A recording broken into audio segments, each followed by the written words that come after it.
కాటమరాజుని కరుణించిన తల్లి, కష్టాలు కడతేర్చు కల్పవల్లి. అన్నాయితమరాజుని ఆదుకొని ఎడి తల్లి, అపురూపగ నీవమ్మ నందవల్లి.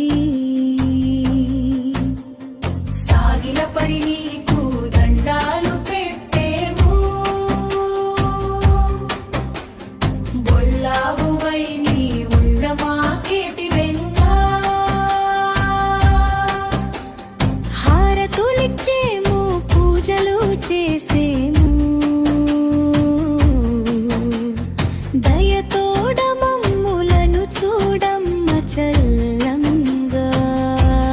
చెనిగల వారెల్ల వెలసి ఉన్నావమ్మా, చేటు రాకుండాను కాపాడవమ్మా. మా తల్లి తండ్రులను గాచితివి కరుణోణతోడా, నీ బిడ్డలమమ్మ చూడమ్మ దయతోడా. నిన్ను కొలిచేటికి చేరినామమ్మ, తప్పులెంచక మమ్ము కరుణించవమ్మా. నీ పూజలు చేసేము నీతి తప్పకుండాను, నీ సేవలు చేసేము నియమమ్ముగాను. నీ పాదాలు పట్టెము నమ్ముకముగను, నిన్ను కొలుచుకు బతికెము నీవే మా దిక్కంటూ. యాదవుల వంశ చరిత్రలో బొల్లావుది ఒక విశిష్ట స్థానం. ఆ ఆవు పాలతో తయారు చేసిన పదార్థం ఎప్పటికీ చెడిపోదు. ఆ ఆవు పరాక్రమం ముందు ఎంతటి వారైనా నిలవలేరు కాబట్టే.